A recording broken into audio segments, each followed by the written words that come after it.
준비가 되어서 어린이 일찍 시작되는 겁니다.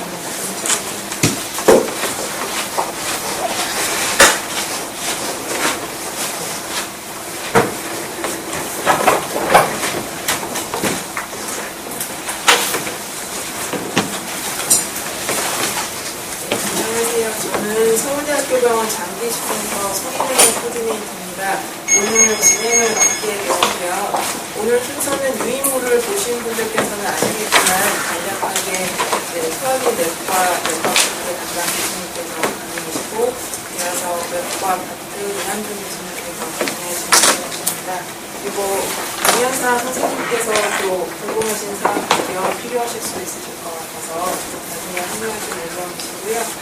대략적인 시간 정도 예상을 하고 있는데 궁금하신 점이나 간단하게 질문을 하시고 저희가 지금 보시다시피 소규모로 진행이 되니까 부담 가지지 마시고 하시고 싶으신 질문 이런 걱정 하시면 될 것 같습니다. 저희 그러시면 수원 청소년과 수원구 영양분과의 고대성 교수님께서 먼저 외과 파트 강의해 주시겠습니다.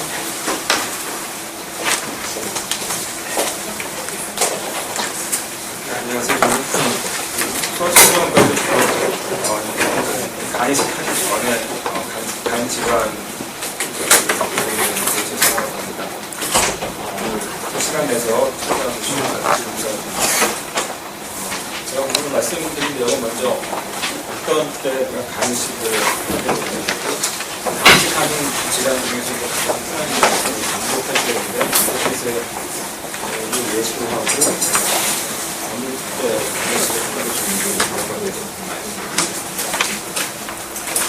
유인물의 첫 번째 페이지에서 보시면은 먼저 간이식은 질환이 나왔습니다. 우리나라에서 제일 많이 발생되는 거는 전부 폐쇄 전체 소아 간이식의 한 50% 이상이 반복해서 때문에 간이식을 하게 되고요. 그다음에 한 10% 정도의 급성 간두전 갑자기 간 수치가 올라가고 한 달 힘들고 피라딘고 장애가 생겨서 간이 기능을 못하기 때문에 의무적으로 간이식을 해야 되는 경우가 있습니다. 10% 정도 차지하고 있습니다. 다음으로 윌슨병 중에서 윌슨병이 그냥 만성 간질환으로 나타나는 경우가 제일 많지만 일부에서는 간 부전의 형태로 나타나는 경우가 있습니다. 윌슨병은 원래 약물로 치료가 가능한 병이지만 이럴 경우에는 간 이식을 해야지. 그 외에도 선천 당성중 간의 섬유화가 성남에서부터 생기는 경우도 있고 알라지 증후로 결국 신장할 때 황달이 있고 그다음에 한쪽성 심장질환이 생기고 눈에 이상이 생기고 유전적 원인에 의해서 생기는 증후가 되겠습니다. 이럴 경우에도 간이식을 하는 경우가 있겠고 신생아 간염 중에도 아주 일부가 유전적으로 오는 경우는 상당히 계속 진행을 하고 간염 경로로 진행하기 때문에 신생아 간염 일부에서 간이식을 하게 됩니다. 그리고 당원병은 간에 당원이 축적되는 경우인데 대사 질환 중에 하나입니다. 그래서 간에 당원이 축적이 되어서 간이 커지고 저혈당이 오는 질병인데 이 환자 중에서 일부가 간에 당성 종양이 생기고 일부에서는 또 악성 종양이 생깁니다. 종양이 여러 개 생기고 할 경우에는 간이식을 받아야 되겠습니다. 그리고 아주 드물지만은 요로대사 이상이나 유기산 대사 이상 같이 선천적으로 대사를 반영하는 효소가 부족해서 발병하는 병 중에서 일부가 간이식을 하게 되면 효소를 갖다가 생성이 되기 때문에 질환을 갖다가 치료할 수가 있거든요. 그리고 수가스는 모르지만 간암이 발생하는 경우에도 간이식을 쓰는 경우가 생길 수 있습니다. 그리고 가장 흔한 원인은 담토폐쇄이기 때문에 담토폐쇄를 좀 말씀을 드리겠습니다. 반복해서는 이제 담도가 막히는데 담도가 이제 일부분만 막힌 게 아니고 되게 간에 있는 그 작은 담도까지 막히기 때문에 이제 간에 섬유화 점점 진행을 하고 그래서 수술을 받더라도 간 경변으로 진행하는 경우가 많습니다.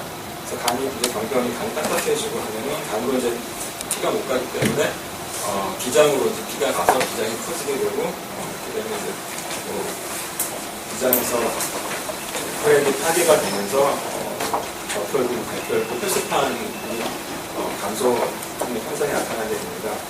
그리고 이제 또 간으로 피가 못 가면서 이제 혈관, 그 간으로 못 가는 피가 식도 쪽으로 식도 정맥으로 몰리게 되면 식도에 정맥류가 생기고 식도에 정맥이 들어와서 엄청 출혈이 있을 수 있습니다. 그럼 이제 토혈이 생기고 또 이제 흑색병이 문제되고 위험한 상태가 될 수가 있습니다. 대개 반복해서 환자 우리 한 40% 정도가 5년 이내에 출혈의 경험을 한다고 보고되고 있고, 일단 한번 출혈이 있으면은 6년째 50%가 잘못되거나 간 이식을 하게 됩니다. 식도정맥 출혈이 있을 경우에 간 이식을 하게 됩니다. 간소염이 반복적으로 지속될 수가 있습니다. 반복할 때 수술 방법이 장을 갖다가 간에다가 직접 연결해 주는 수술을 하게 됩니다. 장에 있는 세균들이 이제 단독적으로 꺾고 올라가서 염증이 붙어서 열이 나고 홍사에 생기고 그래서 항생제 치료를 해야 됩니다. 그리고 간경변이 진행하게 되면 복수가 차고 복수에서 균이 자라는 백만병이 생길 수가 있습니다. 복수가 있을 경우에는 이제 이뇨제로 치료를 하고 백만병이 발생을 하면 항생제 치료를 합니다.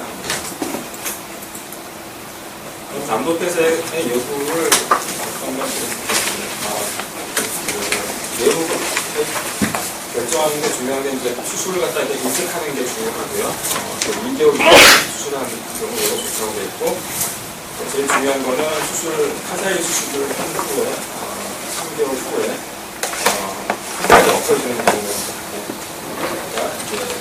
수감자를 했을 때 근육이 수치 검사했을 때 환자 수치가 올라가 있지 않은 경우, 그런 경우가 전체의 한 40%에서 있는데, 이럴 경우에는 이식을 하지 않고 생존할 가능성이 있다고 되어 있습니다. 그리고 전체적으로 봤을 때 카사이 수술하고 나서 2년 이내에 60%는 간 이식을 받아야 되는 상황입니다. 지금 나오는 논문마다 여러 가지 차이가 있는데 대개 한 20년 정도 20세 때까지 대개 한 60에서 80% 정도는 간 이식을 받아야 되는 것으로 보고가 되고 있습니다. 그럼 담도폐쇄 때 언제 간 이식을 하면 좋을지를 말씀드리겠습니다. 간경변이 생겨서 정맥류 출혈이 있거나 그다음에 응고 장애가 있는 경우, 혈액 검사 해가지고 이제 응고가 잘 안 되는 경우, 그리고 또 항달이 생기고 항달 장면 진행하는 경우가 되겠습니다.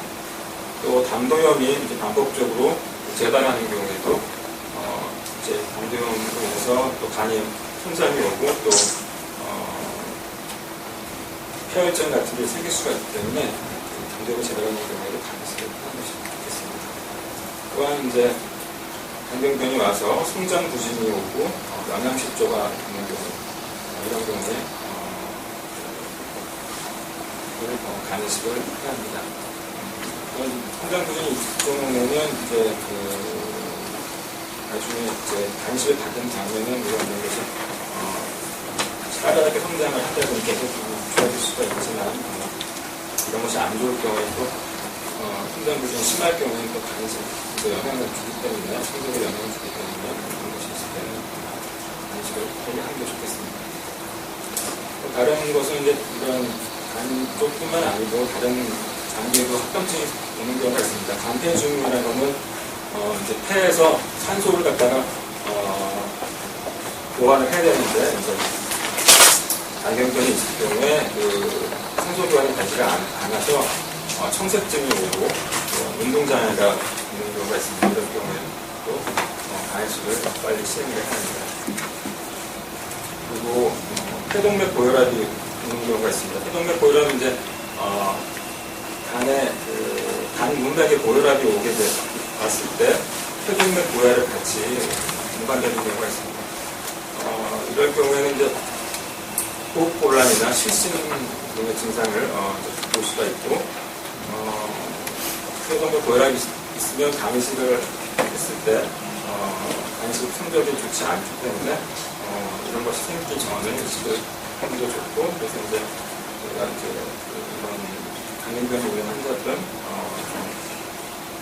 폐 쪽하고 그래서 이런 신장 쪽에 대한 검사들을 갖다가 시행을 하고 있습니다.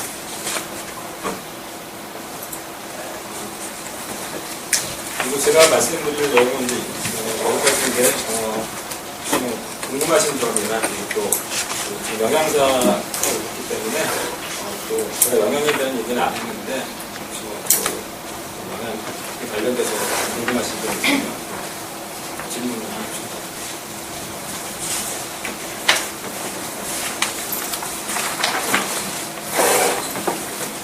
네.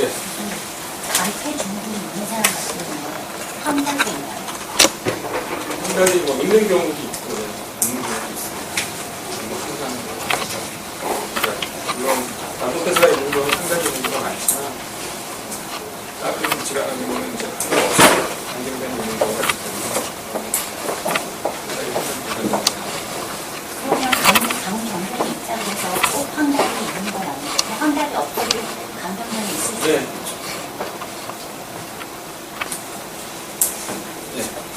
화장실을 다녔는 데가 지금 뇌소관이 와가지고 자서전증 뇌소관에 부족이 있었어요. 지금인데 지금 계속 양을 투입하고 있어서 부족은 되게 줄이고 있지만 만약에 간이식 나중에 받게 된다면 뇌소관이 한번 왔기 때문에 될까 안 될까 걱정입니다.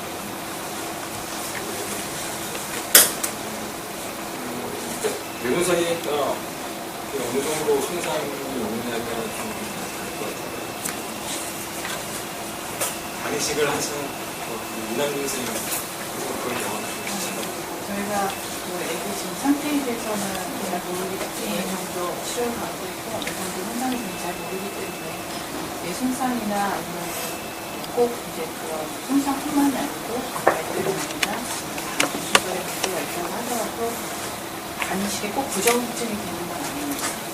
어느 정도 자기가 얼마큼 자주 생활을 할 수 있는지, 그다음에 왜냐하면 이제 애기가 자라서 성인이 될 때까지 간기능이 유지되는 걸 목적으로 간이식을 하는 거잖아요. 그러니까 다른 사람을 도와주지 않아도 스스로 작용할 수 있는 능력이 있는지에 따라 좀 달라질 수 있는데 지금은 말하자면 급성기 상태라면 평가 어려울 것 같고요. 좀 좋아진다는 재평가를 인정할 수 있어요. 그러니까 이 과학적인 이제 다른 이유로 지금 이제 다른 이유 때문에 있지만 간 기능이 나빠져도 뇌 손상이 진행되는 경우가 있거든요. 이런 경우에도 어느 정도 이상으로 진행되는 경우가 비가역적 뇌 손상, 돌아오는 이상 되면 이제 간이식을 하더라도 뇌 손상 정도가 회복되지 않겠다라고 판정이 되면 그 자체에 간이식의 부전증이 되는 게 근본적인 이유는 간을 받고 나중에 혼자 자주 활동을 할 수 있느냐 못하느냐 그래서 주위에 도와주는 사람이 없을 때는 이식 후에도 계속 치료를 해야 되는데 이식 자체가 하나 이제 다른 치료 과정이 되는 그런 경우에 자주 활동을 할 수 있느냐 없느냐가 중요한 판단이에요. 저희 아이는 이제 2009년도에 카사리 수술을 받고 5월달에 이제 정맥류가 한번 터졌었거든요. 근데 지금은 환경도 전혀 없고 간 수치만 좀 높은 편인데 저희 아이가 이제 지금 행동을 하는 건 너무 건강해 보여요. 정말 아무 문제도 없어 보이는데 이식을 언제 해야 될지를 저희가 결정을 해야 되는 게 너무 어렵더라고요. 식생과에서 연락을 주셔도 지금 예상들을 보기에는 건강해 보이는데 이게 정맥류가 언제 터질지 모른다는 그 불안감 때문에 이식을 해야 되는 건지 아니면 다른 장기들까지 어느 정도 이상 치료가 올 때까지 기다렸다가 조금 조금 더 시간에 이식을 하면 그때 또 시작이라는 불안감이 있다 보니까 조금이라도 늦출 수 있다면 좀 늦추고 싶은 게 부모 마음이거든요. 어느 정도 이 시기는 정말 늦으면 안 된다. 언제 수술하는 게 가장 좋다라고 저희한테 좀 권유해 주실 수 있을지. 출혈이 있으면 아까 말씀드렸지만 아무래도 출혈이 있을 가능성이 많이 높아지거든요. 그래서 내시경을 봤을 때 이제 출혈이 위험이 높은 경우가 정맥류가 많이 크다든지 또 이제 빨갛게 보이고 할 경우는 더 가능성이 많이 높아지고 그럴 때는 빨리 하는 게 좋을 것 같아요. 그런 게 보이지 않으면 조금 더 기다려볼 수 있을 것 같습니다.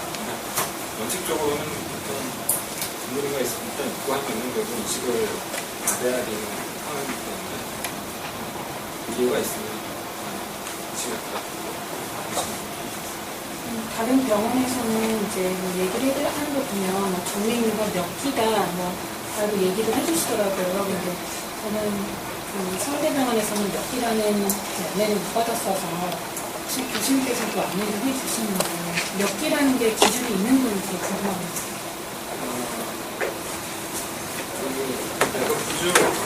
그거를 이제 기로 나눌 수도 있고 이제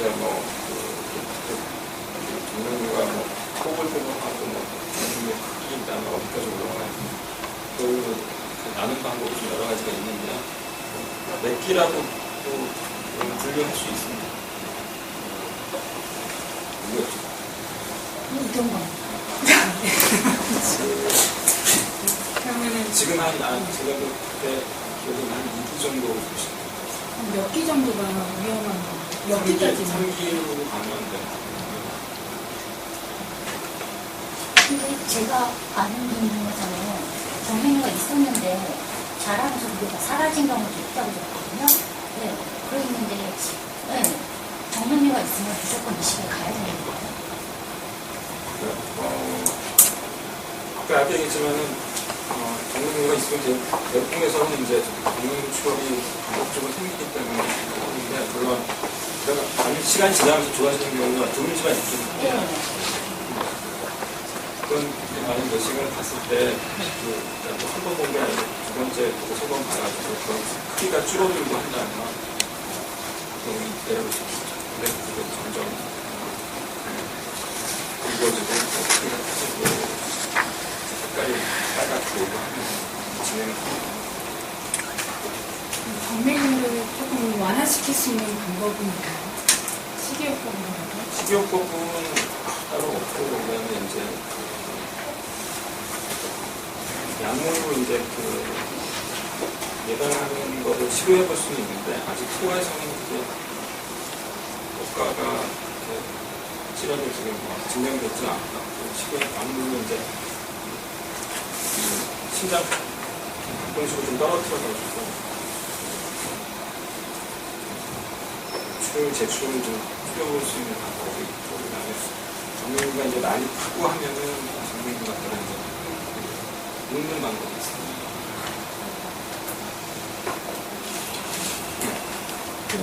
비상비대에서 저 같은 경우는 제가 경험하거나 주위에서 알기로는 담소염이 없는 경우도 비상이 금방 커지는 거라고 많이 들었는데 아까 교수님 설명에서는 당경변이 오면서 피가 간으로 가지 않고 비상으로 많이 간다고 하셨잖아요. 그러면은 얼핏 제가 이렇게 생각하기에는 정맥류랑 좀 다르긴 하지만 약간 그런 방식인 것 같은데 그러면 간경변이 와서 약간 그런 식으로 피가 비상으로 많이 가게 되면 이렇게 정맥류처럼 계속 그렇게 가는 건지 아니면 간이 또 조금 좋아지면 이게 다시 흐르던 것이 다시 간으로 잘 가는 건지 그게 좀 궁금하거든요. 간이 좋아지면 비장으로 가는 거죠. 네, 그거는 특별히 좀 새로운 길이 생기는 건 아닌 건가요? 왜냐면 정맥류 같은 경우는 원래 글로 가지 않아야 되는데 간으로 못 가가지고 정맥류가 생기는 거라고 들었는데 그 비장 비대의 원인에서 말씀하시는 그렇게 혈류가 그렇게 간다는 건 원래 그 혈류는 있는데 단지 글로 많이 가지 않아야 되는 게 정상인 건데 간이 나쁘다 보니까 글로 혈류가 그냥 많이 가서 잠깐 증상이 나타나는 건가요? 그렇죠. 간을 못 가면서 이제 못 가면서 오해하는 거. 간이 좋아지면 정맥류도 마찬가지고 간 부자도 이쪽으로 혈관이 안 가니까 줄어들고.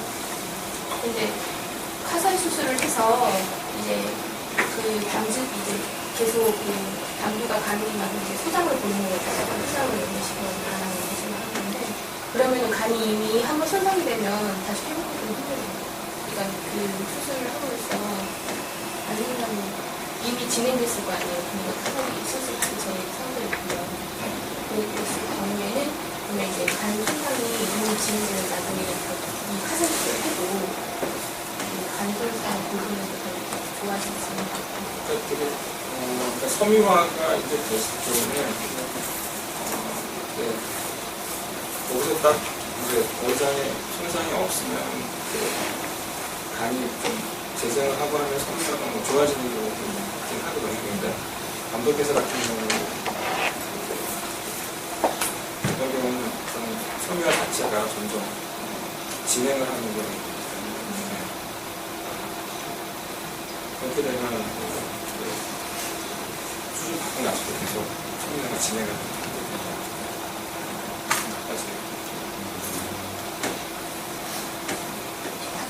네. 아까 그 비장 비대랑 관련했는데요.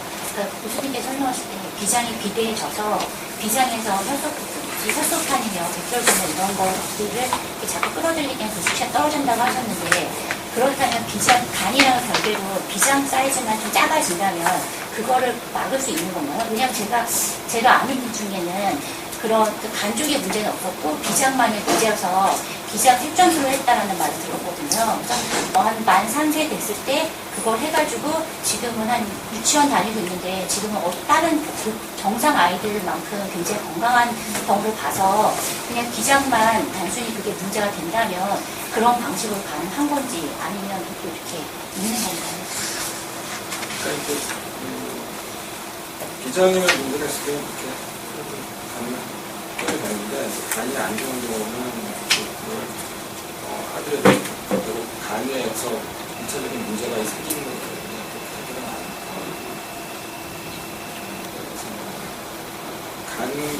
간이 괜찮고 뭐 이렇게 안으로 가면 혈관이 이제 막혀서 간 용량에 혈전이 생겨가지고 비장으로 피가 많이 가거나 그럴 경우는 비장으로 가는 피를 갖다가 풀파스로 무해하는 수술을 같은 거 수술을 하면 간이 굉장히 좋은 경우는 감독회사 같은 경우는 간이 나쁘기 때문에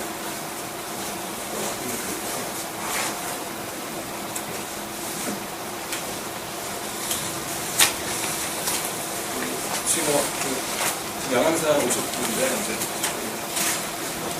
간식하기 전에 완전 간절한 입학을 영양 공부를 어떻게 하면 좋을지 좀 말씀드릴게요.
전후로 말씀을 드릴 거고요. 간 이식 전이라고 한다면 아까 좀 간이 안 좋을 때겠죠. 그때는 식사의 목표가 더 간을 좋게 해주는 음식을 먹는 것이 아니고요. 냄새가 많이 커야 되는 거니까 정상 정상 성장과 관찰을 할 수 있는 영양소 공급해주는 거고, 그리고 이제 간의 기능이 안 좋을 때는 여러 가지 결핍 위험이 있기 때문에 그렇지 않도록 도와주는 것입니다. 몇 가지를 말씀드리면은 일단은 간 질환이 진행이 되면은 분유의 또래 다른 친구들보다 한 1.5배 정도 더 많이 필요하거든요.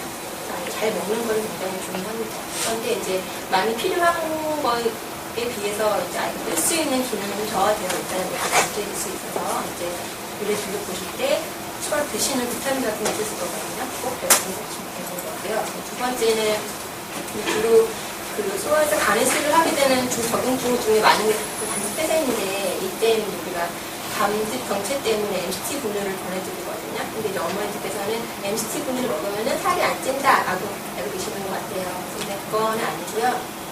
근데 담즙이 잘 안 나오기 때문에 분유가 굉장히 지방이 많거든요. 분유에 있는 지방을 먹어봤자 그게 잘 흡수가 안 돼요. 근데 MCT라는 이 분유는, 이 MCT라는 지방산은 물처럼 흡수될 수가 있거든요. 그거는 먹는 거는 90%까지 흡수 가능하기 때문에 드시는 것이 더 아기에게는 유익할 수가 있고요. 그 다음에 MCT 분유가 조금 더 묽긴 합니다. 다른 분유에 비해서는. 그런 점을 알고 있고요. 그리고 MCT라는 그 짧아진 이 지방산은 필수 지방산이 좀 부족해요. 그래서 MCT 분유를 먹을 때는 MCT 분유로만 다 먹는 게 아니라 모유나 좀 섞어서 먹게 됩니다. 자, 세 번째는 좀 많이 궁금해하시고 알아보시는 것들이 저 좋은 게 뭐가 있을까요? 연근을 갈아 먹을까 막 물어보시는데요. 연근은 아주 약하죠. 근데 이제 무슨 특수한 음식들 잘 아시죠? 제가 말씀드려도 다 그런 것들 하시면 안 되십니다. 왜냐하면 특히 우리 애기들 많이 더 어리기 때문에 그런 당뇨하는 것 자체가 더 아기들한테 무리일 수가 있거든요. 간뿐만 아니라 판거리도 무리일 수 있기 때문에 금지하는 것으로 알고 계시면 됩니다. 자, 29 말씀드리겠습니다. 간 29에는 수술을 했잖아요. 그죠? 수술했으니까 아기를 잘 회복을 시켜야 되는 것이고요. 그리고 이제 그 20 했으면은 이제 타 단계가 들어가기 때문에 면역도 복용하거든요. 그 약 때문에 감염 위험이 있습니다. 감염 예방을 위한 식사가 중요합니다. 우리가 29 후에 잘 드세요라고 했을 때 이제 어머니들이 잘 먹는 거 그러면 사골국 꼭 엄마가 아니고 시어머니나 시댁에서 가져오시거든요. 근데 잘 먹어야자는 건 많이 먹어야지도 아니고요.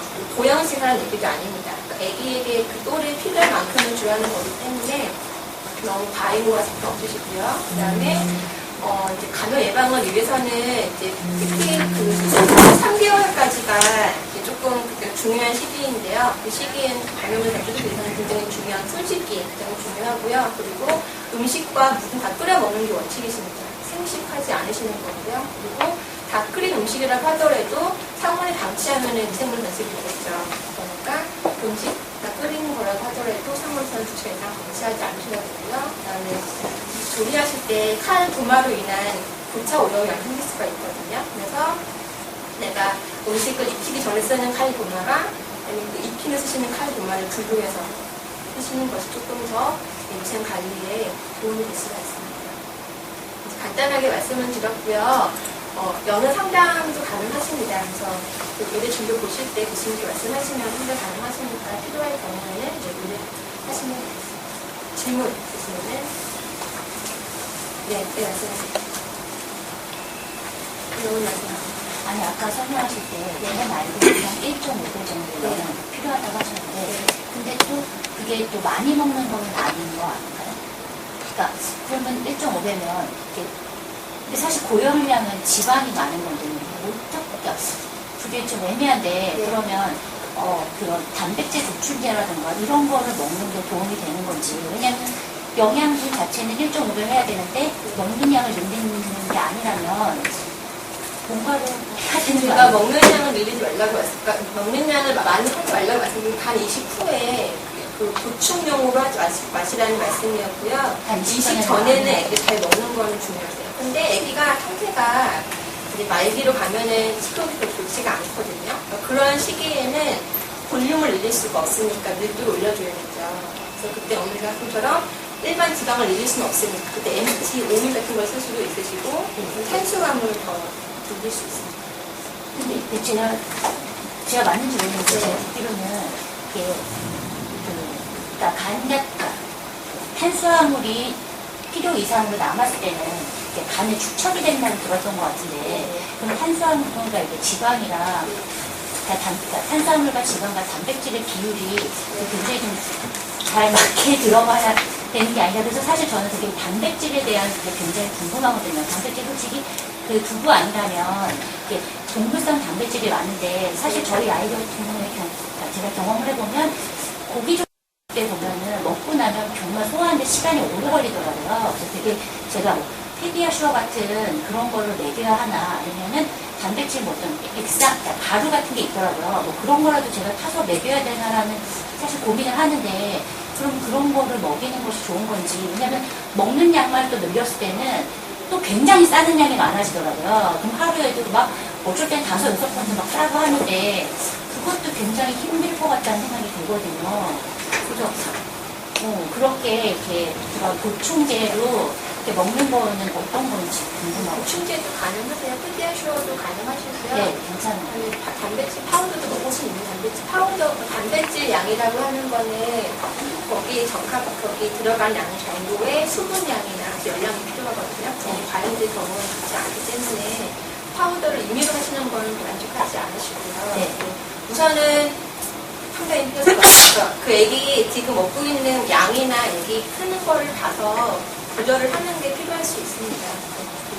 저희 병원 환자 저는 사실 세발세 단위라는 네. 최근에 생긴 거라서 네. 사실 왜냐면 세발세 같은 경우는 사실 먹는 거에 대한 아무런 그런 말 안 하거든요. 지방만은 살짝 많은데 근데 제가 경험하기에는 사실 그게 아니더라고요. 뭐 제 주위에서 엄마들 같은 경우에는 단백질 보충제를 먹이는 엄마들도 있고 그리고 제가 볼 때는 그게 효과가 있는 경우 되게 많더라고요. 그래서 제가 그걸 사실 할 때 엄마는 그렇기 때문에 영양을 굉장히 신경을 많이 써야 된다는 생각하거든요.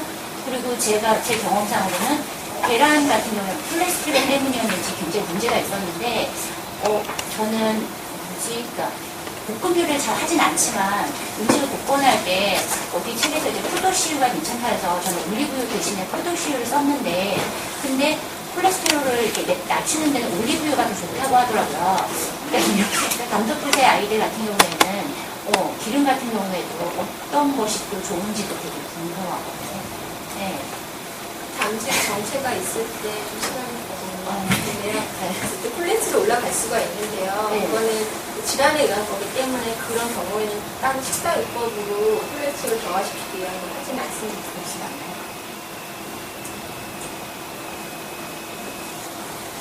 아이가 영양이 결핍됐다는 건 그냥 외관상으로 보고만 판단할 수 있는 건가 아니면 뭐 수치상으로 저희가 판단할 수 있는 건가요? 외관으로도 가능하고요.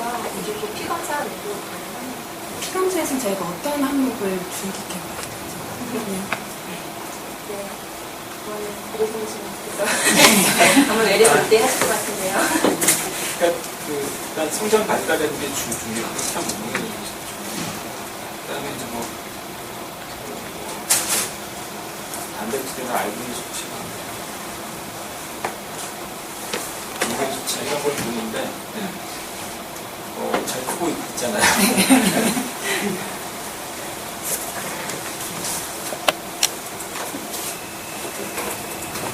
지금 없으시면 다음 강의를 마무리하도록 하겠습니다.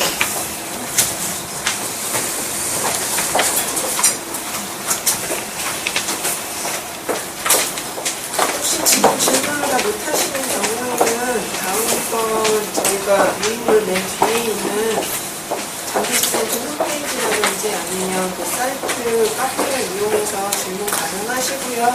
지금 영양사 선생님 내용은 저희 유인물에 아마 포함이 안 돼 있으셨을 텐데 향후에 장기식센터 홈페이지에 저희가 게시 예정이니까요.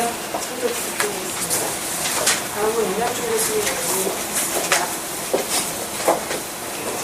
안녕하세요. 저는 간장초외과에 간이 소화장치 담당하고 있는 임양초입니다. 야식을 어머님이 나누는 주시고 제가 손이 되면 이름만 들어도 두번 남았어요. 그래서요. 여기 내용은 지금 유인물에 나가는 거 다 가지고요. 슬라이드에 너무 집중하실 필요는 없을 것 같고요. 메일에서 제가 받는 질문들에 대해서 제가 접전을 좀 해봤습니다. 그래서 소아 간이식은 언제 하는 게 좋겠습니까? 이제 제 공부에 업무는 그렇지만 제일 궁금한 거거든요. 내가 한번 출혈이 있었는데 지난번에 당뇨염으로 입원해서 굉장히 고생했었는데 공황염이 한번 왔었는데 어떻게 하면 좋을까요? 이제 그거는 조금 아기가 잘 지낼 때 걱정하는 부분이긴 한데 정말 급할 때는 이제 어쩔 수 없이 해야 되는 게 맞고요. 가능한 빠른 시기에 저희가 이제 하사리 수술 받고 그리고 이제 다른 내과적인 소아과적인 치료를 받으면서 지내고 있을 때 한 번이라도 합병증이 생기면 출혈이 있거나 당뇨염이 있거나 한 번이라도 있으면 그 고비를 잘 넘었다는 인식에 대해서 적극적으로 생각을 해야 되는데요. 그 이유는 가능하면 빨리 하는 게 좋죠. 근데 말하자면 두 번째 출혈이 생겼을 때, 두 번째 담전이 왔을 때는 기회가 없을 수 있기 때문이니까 간이식으로 생각하면 이식하고 나서 20년 정도 어느 정도 생존을 바라볼 수 있을까 이제 보통 저희가 그런 단위를 따지고요. 간 경화가 와서 그런 합병증이 왔을 때는 1년 생존율이 지금 어떤 치료를 받느냐에 따라서 30%, 60%, 90% 이렇게 나눌 수가 있어요. 그러니까 저희가 비교하는 단위가 달라서 지금 이제 1년이라도 늦게 받으면 좋겠다, 1년이라도 조금 이식을 연장하면 좋겠다가 대부분 엄마 마음인 거는 아닌데 이제 저희가 얘기할 수 있는 것은 개개인보다는 확률로 따졌을 때 이식 받으면 저희가 보통 20년 생존율을 70% 정도 생각합니다. 근데 합병증이 생겼을 때는 1년 생존율을 80 내지 90%로 생각을 하고 다시 합병증이 생겼을 때는 리키즈 메탈이 심하게 넘어가는 경우는 이식이 불가능하기 때문에 아이가 6개월 이후인데 그런 합병증이 생겼다 그러면 가능하면 빨리 받는 게 좋습니다.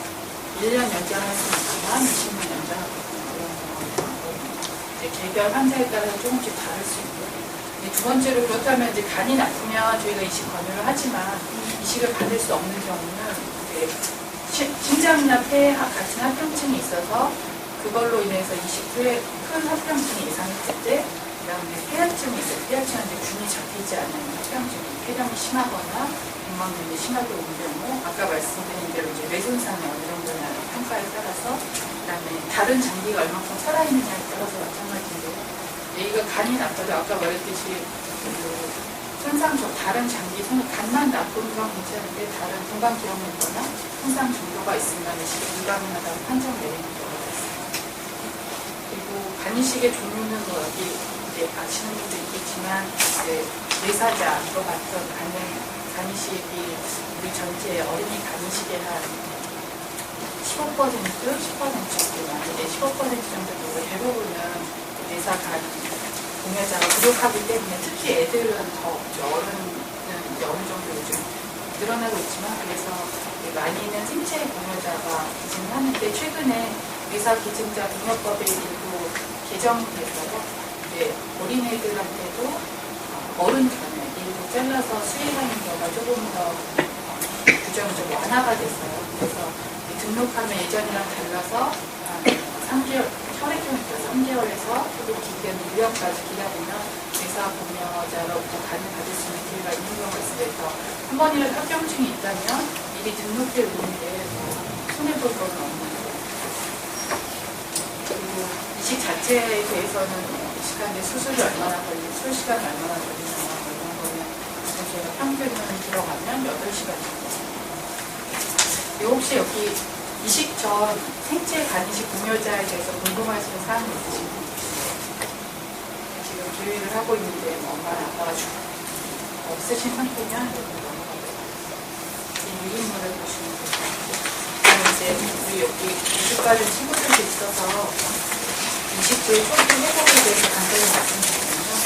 뇌혈 환자에 따라서 어떤 상태에서 이식이 가능한지, 어떤 질환이었는지, 어느 정도 응급도를 가지고 어떤 간식을 받았냐에 따라서 다르냐 대개는 이제 한 달 전에 퇴원을 하게 되고요. 그 다음에 외래는 퇴원하고 나면 보통 첫 한 달 정도는 매주 정도 오고요.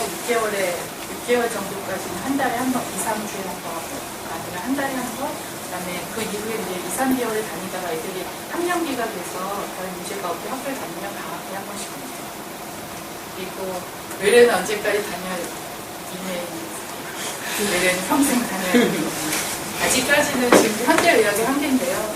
면역업체제 평생 먹어야 되고 외래에서 평생 관리를 받아야 되는데 그 이유가 남의 간이 들어왔기 때문에 우리 몸에서는 자기 게 아니면 걷어내죠. 그 제일 간단한 거는 감기 걸리면 열이나 내 몸에서 받아들이지 않기 때문에 싸우니까 마찬가지로 덩치가 큰 간이 들어오면 그걸 걷어내기 위해서 몸에서 싸우기 때문에 면역업체제가 그걸 보호하는 거죠. 그래서 일종의 이제 아까 새로 시작하는 치료가 된다고 했는데 일종의 자가 면역, 자기 몸에서 자기 장기를 공격하는 그런 현천성 질환이 있어요. 그런 거 비슷한 것처럼 2차적으로 외부에서 남의 장기가 들어왔기 때문에 걷어내려는 노력으로 면역성 감염이 옵니다. 그래서 그거를 보호하는 면역업체제를 쓰는 거예요.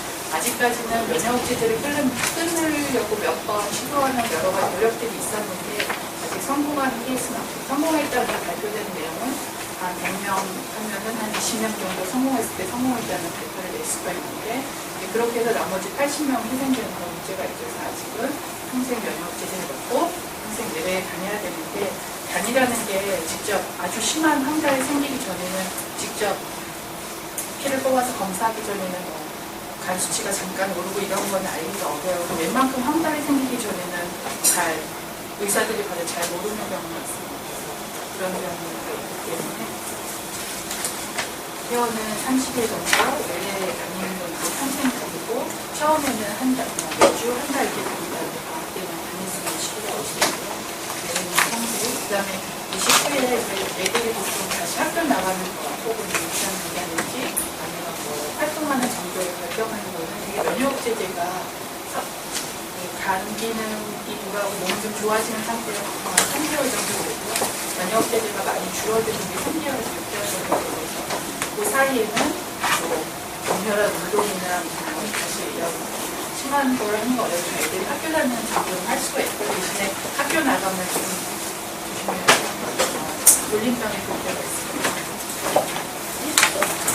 아까 말했듯이 이제 현대의학의 한계가 면역체제는 아직은 평생 앞으로는 뭐 한 번 주사를 맞으면 평생 뭐 면역체제 안 먹으니까 이런 개발되면 좋겠지만 아직은 그런 처치가 되지 않고 있고 그 다음에 거부 반응이라는 게 진짜 아무 증상 없이 초기에 잘 모르게 가스치가 조금씩 오르다가 갑자기 확 한 달에 생기고 국수가 생기고 처음이랑 똑같은 그런 증상을 겪기 때문에 거부 반응이 생기는 거에 대한 특별한 증상이 없고 아주 심각한 경우에는 황달도 생기고 국수도 생기겠지만 그래서 정기적으로 병원에 다니는 게 중요합니다.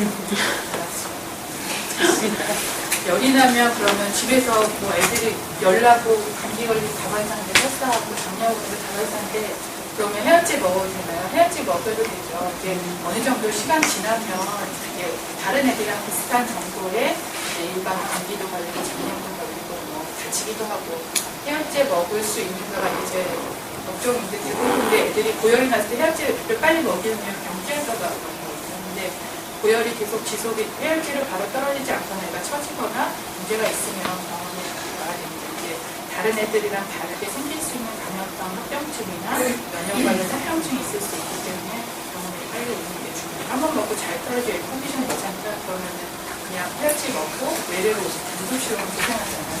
외래로 오시죠. 좀 더 멀리 가서 20대 이제 일상생활 하는 데 있어서 다른 애들처럼 잘 할 수 있는지 얘가 생활 패턴이 어떻게 바뀌는지 20대 먹는 데 제한이 있는지 엄마들 관심사는 역시 잘 먹고 잘 사는 날이죠. 잘 먹어야겠죠.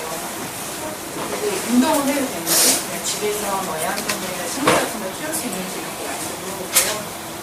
그래서 29, 되게 20 받고 나면 1년이나 2년 사이에 피처 플러스라서 다른 애들이랑 비슷한 경우는 성장 속도를 가져요. 근데 워낙 수술 전에 작았던 애들이 훨씬 많기 때문에 속도를 따라가는 것이 그만큼 큰다는 얘기는 아니에요. 그래서 이제 20하고 나서 오래되면은 이게 다 충분히 사춘기가 지나고 충분히 컸다라고 생각할 때는 엄마 아빠의 흔히 말하는 키가, 우리 애가 키가 얼마만큼 많이 키고 얼마큼 클까 이게 궁금하잖아요. 엄마 아빠 키가 중요하고요. 이런 점이 있기 때문에. 그 다음 이제 원래 20 받았을 때 몇 세 받았는지 이제 저희가 1세 이전에 파사이 받고 나서 합병증으로 가는 경우가 잘 못 그거 이제 정상들 발달했을 때 1세 이전에 하면 이 캐치업 플러스가 80% 정도 따라가는 걸로 돼 있어요. 비슷하게 자라고 이제 아주 크리티컬한 시기가 아니기 때문에 그거는 잘 자라는데 1년 이후에 하면 조금 떨어지는 걸로 나중에 마지막으로 자란 성장급수는 보면요.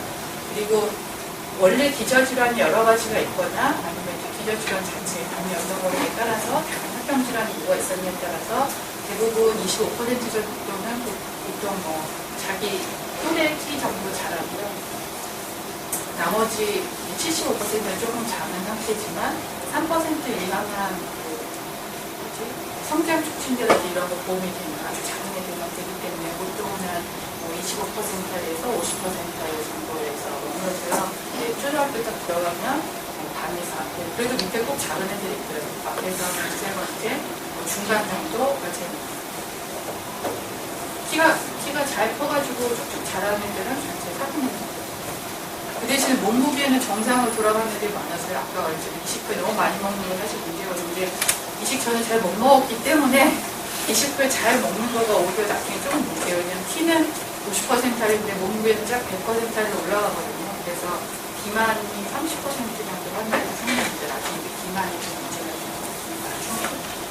그리고 이제 아이의 생활 패턴을 어떻게 바꿔야 되냐가 또 이제 봤더니 처음에 먹는약이 너무 많아가지고요. 이거 타이머 올려놓고 먹어도 뭐 빼먹고 오거나 왜 약이 남았지? 이런 생각을 하시는 분들이 있는데요. 이제 시간을 지켜서 면역제를 먹는 게 면역제를 흡수하는 게 보통 지금 먹는 약은 위에서 흡수가 주로 되지 않아요. 그래서 이제 흡수 자체가 문제여서 먹기 전에 위를 공복을 만들고 먹고 나서 공복을 만드는 게 중요해요. 그래서 그거가 불규칙하면 이제 약은 세알 먹는데 농도는 이제 먹는 거랑 같이 먹어가지고 농도가 자리를 못 잡는 경우가 있어요. 그러니까 괜히 먹는 거죠. 근데 약을 많이 먹으면 혈중 농도는 잘 안 올라가면 합병증 늘어납니다. 그래서 그 약을 먹는 시간 전에 분식을 시키는 게 중요하고요. 처음엔 약이 막 많아서 어려운데 시간 지키고 그 사이 먹이고 또 애가 자면 깨워서 먹일 수 골치 아픈데 이제 6개월 이상 지나면 애기들 먹는 약이 많이 줄어요. 그래서 되게 스테로이드나 물사, 아스피린, 프로그램을 1년 넘어가면 되게 물사랑 프로그램, 아스피린 그 정도로 줄기 때문에 처음에는 조금 먼저 하는 엄마들 얘기 잘 듣고 시간도 잘 자면 다 잘하실 수 있어요. 그리고 이식 후에 먹는 거에는 초기에는 이제 아까 우리 선생님 말씀하신 대로 날거 안 먹고 이제 먹는 걸 준비하는 게 몇 가지 있는데요.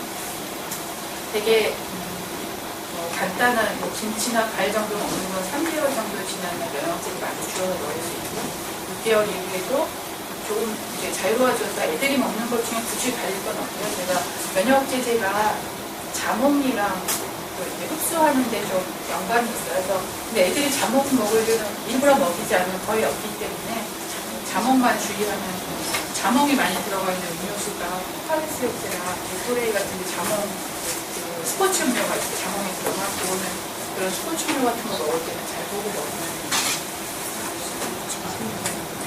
그래서 그래 영어로 이렇게 포도랑 좀 비슷해가지고 포도를 먹이면 안 된다고 하잖아요. 그거 심각한 거 아니에요. 운동은 6개월 이후에는 어떤 운동이나 가능한데 일부러 뭐 격투기를 시킬 필요는 없겠죠. 원래 태권도 하다 태권도나 공수나 이런 거 하다 친구들은 계속 하긴 합니다. 우리 시범단 하는 친구 중에는 걱정 좀 되는데 막 유치원 보니까 패대기를 치더라고요. 일부러 간을 공격해 때리지 않으면은 그리고 집에 애완동물 키워도 되는지는 2년 이면 이제 면역제 다 소진되기 때문에 괜찮은데 그 개에 대해서 적절한 요강불증 같은 걸 해서 감염성 질환을 없게 하는 거고요. 굳이 애가 좋아하지 않는데 뭐 식물을 키우고 갖고 애완동물을 키우고 그럴 필요 없는 게 그게 곰팡이 감염의 문제가 되거든요. 그래서 그런 거 가지고 아까 말했듯이 이제 장기적으로 그러면 이 집단의 수명이 얼마나 될까? 왜냐면 이제 지금 당장은 아까 공부원 엄마 얘기한 것처럼 한 번밖에 출혈 없어 얘가 너무 멀쩡한데 할까 말까 그런 거가 걱정이잖아요. 비장도 줄어들기도 하고 정맥류도 줄어드는데 이제 그거는 굉장히 서스고 이제 그런 얘기를 주위에서 할 수 있는 사람이 되기 때문에 되는데 얘기를 할 수 없는 많은 사람도 합병증으로 죽었을 수도 있어요. 얘기하는 사람 살아남은 사람이 때문에 얘기하는 거여서 저희가 알고 있는 의학적인 데이터를 따라서 거기에 따라서 권유를 드리는 건데 개별 환자에서 선택하는 거는 매우 다르겠죠. 그건 확률적인 얘기랑 우리한테 생기는 거는 다른 얘기입니다.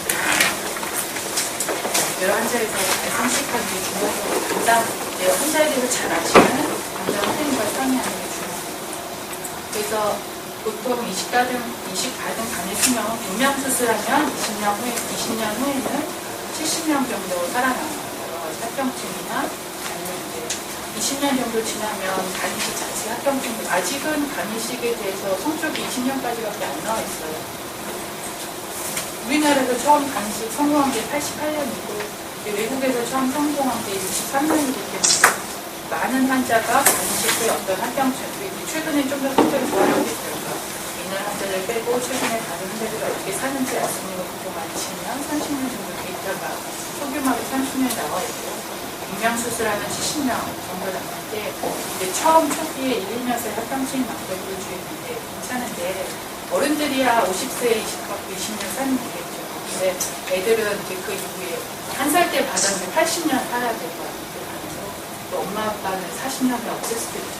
혼자 자조하고 그다음에 자기 관리 잘 성격 관리할 수 있는지가 중요한 것 중 하나고 그때 되면 앞으로 20년 후가 되면 더 좋은 의학이 발전해서 캡슐로 간에 먹는다든지 세포만 치료하면 간이 잘 재생이 되거든요. 그런 앞으로 이제 더 의학이 발전하는 것을 기대하는 것과 동시에 받은 간을 잘 관리해야겠죠. 그래서 처음에 받은 간은 되게 애들 한 살 때 집어넣으면 손가락만한 걸 집어넣는데 되게 크면 미니처럼 커지는 간도 자라서 많이 커지니까 간이 계속 자라는 기관이기 때문에요. 필요에 따라서 자랄 수가 있고 이게 커지면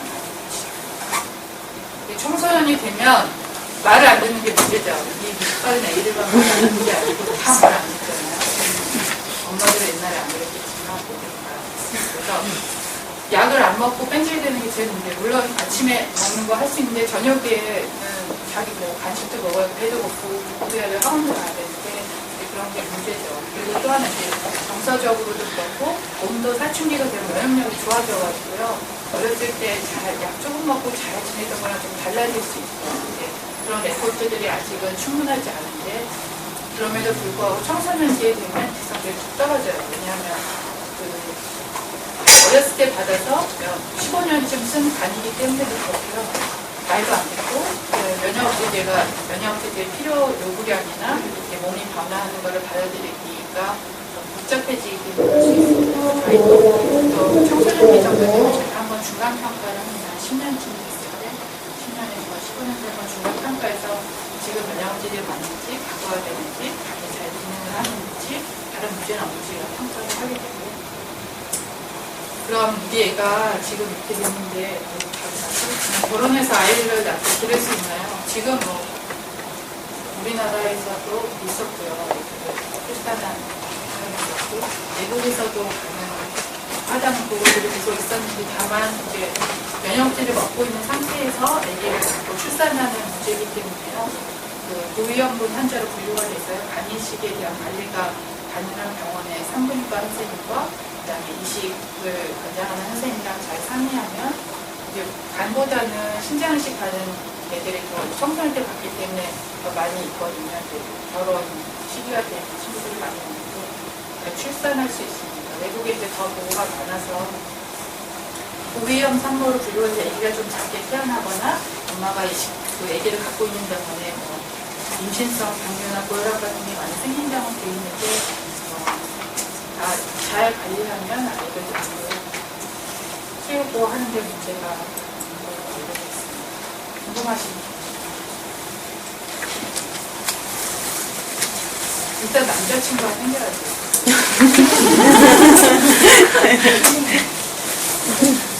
아니 제가 듣기로는 면역 억제제가 애들이랑 자체적으로 굉장하다고 들었는데 그래서 사실 저 같은 경우는 화살 수술을 받았으니까 완전히 남의 애는 아니지만 사실 만약에 하게 된다 하더라도 애가 성장을 다 하고 나서 쓰면 하는 바람이 있거든요. 왜냐하면 그 사춘기를 넘기는 동안에 굉장히 많은 변화가 오는데 그 면역 억제제로 인해서 모르겠어요. 그걸 옛날 작용인지 모르겠지만 이게 뭐 당뇨증도 있고 비만에 의해서 여자아이인데도 불구하고 굉장히 배도 많이 나오고 이런 것들을 많이 봤거든요. 자료였지만 그래서 그런 문제가 없는 건지. 네, 사실 되게, 네. 그러니까 이제 그 면역지질 때문에 생기는 건 아니고요. 잘먹어서 생기는 일이고, 그다음에 담어증이랑 비만은 예전에 쓰던 면역지질 때문에 생기는 부작용이고요. 요새는 많이 없어요. 두 가지. 그 요즘에 그런 문제는 전혀 없는 전혀 없어요. 통장의 진단인데 30%가 비만 때문에 문제인데, 이제 뭐 개인적인 관리에 따라서 비만이나 담어증이나 아니면 잇몸에 많이 비대가 생기거나 그런 문제는 없어요. 그래서 저는 뭐냐면 사실 생존의 문제라고 생각을 한다면 이식을 하는 것이 맞지만 저는 삶의 질의 문제라고 생각을 한다면 약을 먹지 않고 자신의 그걸로 가는 것이 왜냐면 사실 여자 같은 경우에는 그런 외모상의 문제로 굉장히 많은 그걸 하기 때문에 사실 만약 내 아이가 그 사춘기 전에 이식을 받게 됐을 때 그런 문제로 바른 식의 어떤 그런 거를 할 것 같아서 만약에 나중에 하더라도 예, 그래야 된다는 생각을 했었거든요. 근데 이제 어느 정도 합병증 이식 후에 그러니까 카사이 후에 어느 정도 합병증 문제가 되느냐에 따라 다르지만 대개는 그 만성 간질환 앓고 있을 때보다 어른들도 마찬가지, 애기들도 마찬가지고 훨씬 예뻐져요. 네, 상처가 네. 그리고 아까 그 20대의 수명이 선생님께서 20년에 70% 정도라고 하셨는데 그러니까 이거는 사실 성인 간이식 애들이 더 먼저 시작했어요. 아 그래요?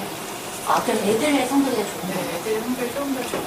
근데 왜냐면 제가 이렇게 들은 사람들 중에서는 이식한 지 한 5년 됐는데 다시 뭐 나빠져서 그분이 그럴 수 있죠. 충분히 그럴 수 있어요. 그렇다면 다시 재이식을 해야 되는 거예요? 해야 되는 경우도 있어요.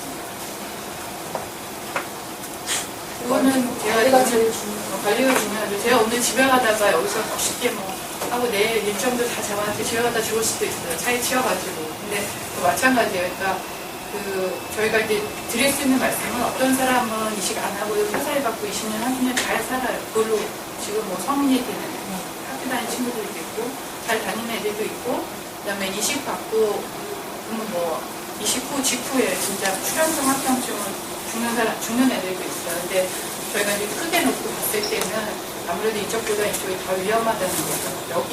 지금 우리 여기 남아있으면 우리 오늘 여기 소풍을 갈 건데 우리 오늘 끝나고 다 같이 이제 끝나고 같이 소풍을 갈 거예요. 근데 소풍 가면 이 중에 5명은 죽게 돼 있어요. 그럼 누가 소풍 가겠어요? 안 가죠. 무슨 역기 영화도 아닌데 여기 남아 계시면 15명이 죽습니다. 그럼 소풍 가야겠죠. 여기 남아있으면 좀 더 위험하다면은 여기 남아있어서 살 수도 있죠. 내가 15명을 안 걸리고 살 수도 있긴 하지만 저희가 이제 제시할 수 있는 정보는 그래도 소풍 가는 게 낫다는 거죠. 여기는 소풍 가는 게 낫다. 근데 소풍 가려면 신체도 건강해야 되고 비용도 지불할 수가 있어야 되고 그런 문제가 다른 걸어서 나갈 수 있는 사람만 나갈 수 있고 나갈 때 100만 원씩 내고 나가세요. 아니면 여기 남아 계십시오. 그러면 이제 그런 옵션에 걸려가지고 못 가는 사람 남아서 해야겠지만 이 안에서도 잘 관리하고 잘 도망다니면은 뭐 15명은 안 될 수도 있겠죠. 그렇지만 이제 그런 비용이나 대가를 지불하고 소풍을 가면 좀 더 안전한 곳으로 가는 거지 우리가 100% 안전해서 저희가 모든 걸 보장할 수 있다는 건 아니에요. 여기보다 좀 더 좋은 환경에서 하늘정 없는 소풍 가겠습니다. 하늘정원에 달리는 않겠죠. 껌껌한 데 쓰라졌습니다. 네, 저희가 이제 제공할 수 있는 건 그 정도가 저희가 알고 있는 의학 방식 수준에서 병원의 경험을 통해서 그렇지만 이제 개별 환자에서는 조금 다를 수 있어요. 한 가지 그러니까 여자 아이인 경우는 간이 든 사람은 사실 저는 출산은 가능하고 있는데 사실 카사이 수술만 한 경우에는 출산이 가능한 한가에 대해서 왜냐하면 컨디션이 컨트롤 잘 되면 가능한가요? 그러니까 왜냐하면 임신을 하게 되면 아무래도 고갑이 올라가는데 그게 담배염이 오지 않는 건가요? 그럴 수도 있고 아닐 수도 있고. 그러니까 혹시 그냥 카사이 수술만 해서 출산을 한 경험이 있는지 네. 제가 들어보지 못해서 간이식 한 경우에 있다고 본 적이 있었는데 카사이를 보니까 간이 뭐 좋은 경우에는 충분히 할 수 있는 거죠. 할 수 있는 거예요. 고각이 솔직히 네. 제가 출산해봤지만 일반 사람들도 임신했을 때 담요도 오고 굉장히 힘든데 카사이만 한 아이가 그 한 가지 얼마 전에 신문에서 일본에서 간씨앗을 했다고 했는데 간씨앗이 그래서 줄기세 본인의 간으로 해서 그래서 정말 그 기사를 보면서 나중에 우리 아이가 만약에 하게 나중에 본인의 걸로 하지 않을까 하는 생각이 혹시 교수님 입장에서 그런 기사를 보셨을 때 신영관 선생님 어느 정도 우리나라 반응이 있으신지 지금 불가능하다고 생각합니다. 지금은 그게 아주 처음 단계고 지금으로서는 아니고요. 앞으로 곧 얼마 안 되고 되겠죠. 제가 이제 거기에 있는 전문가가 아니기 때문에 지금은 지금 할 수 있는 단계 5년 안에 내년에 될 수도 있고 면역업체제를 적용하면 피부암에 걸린 확률이 높다고 이제 주변에서 우리나라에서는 굉장히 좋고요. 외국에서는 안 되고 워낙 피부암이 많은 데다가 우리나라에서는 로보틱 케이스 거의 신장에서 현재 이거는 그러니까 간하고 신장하고 이식을 한 경우에 따라서 면역업체 따라서 거부감이 다른 거예요. 장기도 다르고요. 신장이랑 신장이 좀 예민하고요.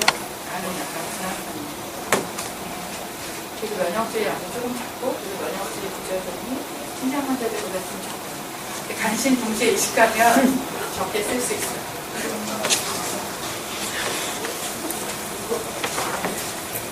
집안을 우변실로 만들어야 된다는 우변실을 어떻게 만들어요? 병원에서도 안 돼요. 그런 말이 있어서 집안을 그냥 깨끗하게 이상하게 전처럼 깨끗하게 만드시면 돼요. 공청정기 써서 만들고 그래서 오빠가 학교를 다니는데 세균들이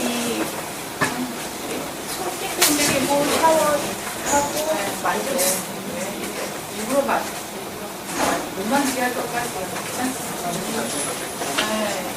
그리고 외출 같은 경우도 한 6개월 지나서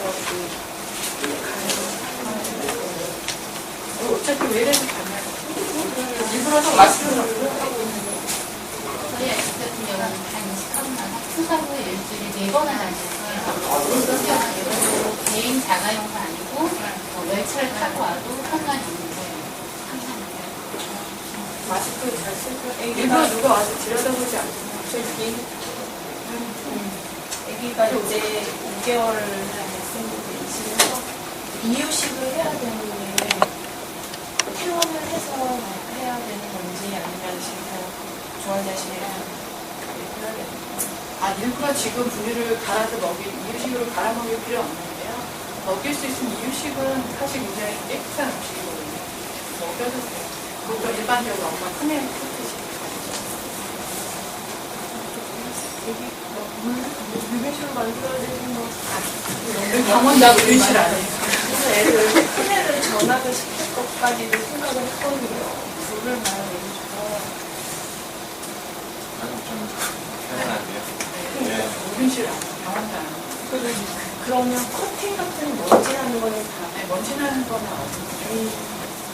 공방기계가 이제 오래된 기고요. 가구나 호텔 같은데 그 정도 한번 집을 깨끗이 청소하면 이불 같은 것도 자주 갈아주고 건강 환기를 매일 시켜야 돼. 그런 환기가 엄청 오래 시켜요. 환기를 좀 창문을 열지 않고 그 소개창만 열어서 이렇게 환기를 시켜놓는다는 잘 그런 생각이 있어요. 그렇지 않아요. 외부 공기가 그 안전. 근데 환기를 시키면 곰팡이가 안 피는 것 같아서 집안에가 환기를 꼭 매일매일 시켜줘야 곰팡이가 안 피거든요. 그래서 9년 전에 지금 애기는 저거 당연히 주는데 그냥 퇴원하면은 일반. 근데 제가 지금 클래스 엄마가 지금 여기 한개서 입원했는데 너무 먹이고 있어요. HTTV를 안 먹이고. 근데 저는 MCTV를 먹이려고 지금 젖을 끄고 있는 상황이긴 한데 무효가 매력성이 좋고 하니까 혹시 그래서 근데 지금 제가 끄고 있는 상황이거든요. 근데 조금만 계속 무효를 먹여요. MCTV를 안 먹는 그래서 어떻게 해야 될지 죄송해요. 어떻게 해야 될지 그러니까 MCT랑 모유랑 같이 먹이시면 되죠. 네. 그러니까 애가 좀 물이 먹게 되고 적경을 잘안 네, 받아서 적경을 안 받아서 그런데 그거는 계속 시도해서 같이 먹습니다. 카사이 퓨바님은 평소에 듣고 저는 선생님 그러면은 이식한 이후에는 곰팡이만 조심하는 대신 다른 바이러스 상황은 다른 상황에서 감기라기보다는 물론 잘안 나. 그래서 사실 예방도 좀 중요한 집에 곳곳에 사실 곰팡이가 있던데 이런 게 다 이렇게 문제가 되는 건가요? 곰팡이랑 같이 살아 좋을 거야 없죠. 버섯이 아니니까. 애들이 재채기하고 집에서 뭐 방문이 많이 나와요. 좋을 거야 없죠. 근데 보통은 그냥 지나가는데요. 이게 침습성 진균 감염이 되는 경우가 있어요. 그래서 뭐 안 하던 농작물을 가꾼다든지 뭐 영양분을 너무 가까이다 그런 거 문제가 있어요. 아니면 괜히 얌전히 있는 거 막 떨어내가지고 집안에 그러니까 공사하는데 공사하거나 이사할 때는 조심하는 거. 지유가 되게 크다가 넘어지거나 그런 거 피가 출혈이 나면 금방 멈추나요? 아니면 피가 안 멎을 정도로 조심하는 아스피린 저희가 초기 한 1, 2년 먹는데요. 그때만 조금 조심해요. 1, 2년 어제 한 가지 식도 종류가 있는 아이들이나 이런 아이들 같은 경우에는 제가 알기로는 혈압약도 굉장히 많이 복용을 하더라고요. 어쩐지 모르는데 카사이 수술을 받고 나서 혈압약을 평생 먹는 것과 이식을 받고서 저녁 억제제 이렇게 먹는 것과 어떤 게 더 괜찮은 건지. 카사에 가고 혈압약만 먹고 평생 지낼 수 있으면 이식 안 받는 게 좋아요. 근데 이제 그게 어느 정도냐는 이제 그 전문가 얘기하면 다른 데 지금 먹는 혈압약이나 그 압력을 낮추기 위해서 먹는 약 자체가 지금 애가 어느 정도에서 먹고 있는지에 따라서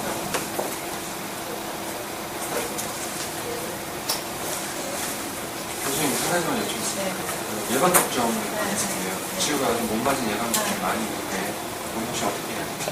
이제 한 이식 끝나고 나서요 한 5, 6개월 사이에 다시 리사이클링 하면 저희가 다시 스케줄 짜게 돼요. 그러면 그 사진이 아니라 이미 그 예방접종을 다 끝낸 아이들은 착하지 않았어요.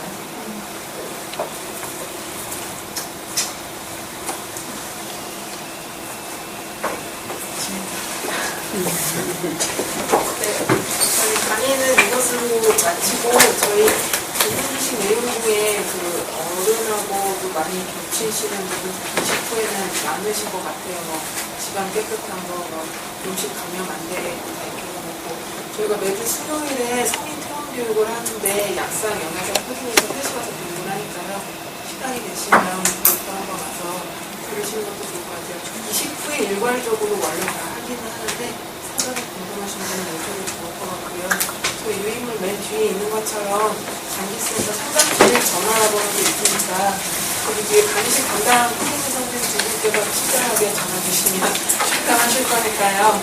네, 772-350 언제든지 편하게 연락 주시고 그다음에 사이트 카페에서도 궁금하신 점 언제든지 받고 있습니다. 보시면 더 이상 궁금하신 점 없으시면 저희가 아마도 수많은 강의라서 이제 11월이나 12월 또 한 번 강의식으로 강의를 할 예정도 가질 수 있으니까요. 또 공지에 올라오면 참조해 주시고 건의사항 있으시면 언제든지 저희가 다음 강의 때 많이 반영하도록 노력하겠습니다. 마치겠습니다.